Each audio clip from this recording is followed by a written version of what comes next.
Now, there are any number of paw-related videos out there I'd like to react to. But today, simply because it's recent, I'd like to look at this. Around a week ago, journalist Malcolm Gladwell uploaded this podcast episode entitled In Defense of PAW Patrol. Well, that's great, right? An adult-oriented discussion of PAW with a positive conclusion?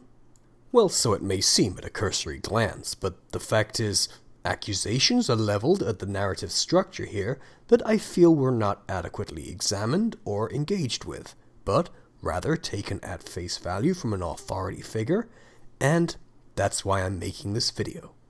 Now, I'm not sure how much of my audience will care to follow along here, but I have every confidence that when the great majority of you see Pushkin on the screen here, your hearts will be singing at the prospect of literary parallels being found with the overarching story structure of Eugene Onegin. Alas, Pushkin is simply the name of Gladwell's company, and no Russian literature is engaged with today. We'll have to continue to draw sustenance only from the classic Season 10 episode, Rescue Wheels, Pups Save Anna Karenina.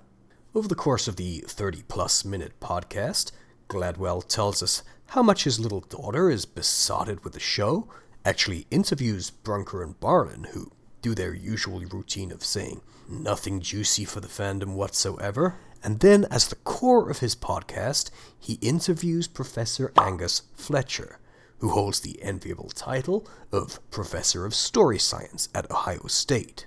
Fletcher is extremely damning in his view of PAW Patrol's narrative formula, excoriating it thus. So, it's the quintessence of this thing that we call narrative. We have a term for this in narrative theory. It's called vacuous agon. Yeah. Vacuous agon. And basically what that means is like when there's a conflict, but there's no stress. There's no anxiety in the viewer because you know that it's going to work out. Yeah. And this is I have to give credit to who coined this term. It was a brilliant member of my lab. Okay, this is a nitpick, and I'm not gonna make a fuss about every little thing, but it's a very irritating academic conceit to come out with a term that sounds highly sophisticated and like it's fundamental to the relevant discourse, and then to reveal your friend coined it.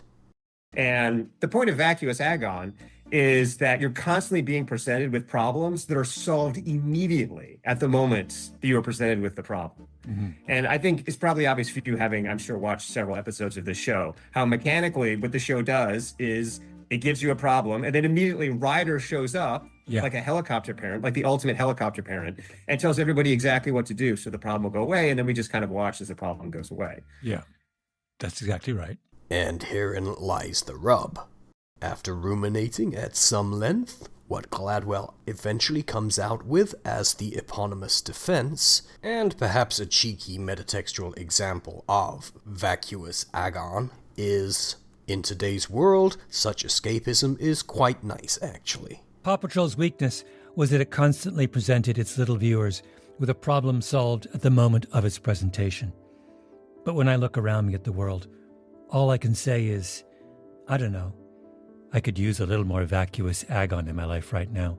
Well, here's a better defense. What the good professor posited about the story structure of PAW Patrol, to which you readily agreed, is simply not true. And I don't mean this in a whataboutism, tu quoque way, which is admittedly where my mind first went. What about the entertainment of your youth? What about the correctly numbered Thunderbird machine, or Thunderbird 2 pod, offering very similar guarantees of success, or Batman's utility belt, or the Sword of Omens doing whatever the writers need to get the Thundercats out of their scrape, and all of these for much older audiences than preschoolers? No, there's a much better answer to this accusation, and it's simply to gesture at what every toddler knows is a fundamental part of the story formula, over and over again in PAW Patrol. The backup responder. It's a staple element of 10 years of PAW Patrol episodes that writers' plan is never all the pups need. Every single time there are complications. From the boat they simply thought had run aground in the very first episode, actually having a hole in the hull and beginning to sink, to a pet chicken getting startled and needing to be rescued from a burning building, in the episode that premiered only 2 days ago. Thus, a priori, we can offer a rebuttal. of the professor's argument. The vacuity is a lie. Built into the fundaments of what make Paw Patrol what it is, we can see an unpredictable element, one which young viewers can engage with, speculate about, and incorporate into their own play. Now, this is not, of course, to posit that there are no problems with the way that Paw Patrol is constructed. Goodness knows I spend an inordinate amount of time complaining about uninventive writing here. But that's because I know from the small minority of well-written episodes that have heartfelt moments where the characters have to deal with their own self-doubt and figure out what to do from the options that are made available to them, there's every opportunity to make Paw Patrol more emotionally resonant, more stimulating, and more meaningful for the target audience, the parents who have to watch along with them, and for the small band of weirdos who, as adults, have fallen for the cuteness.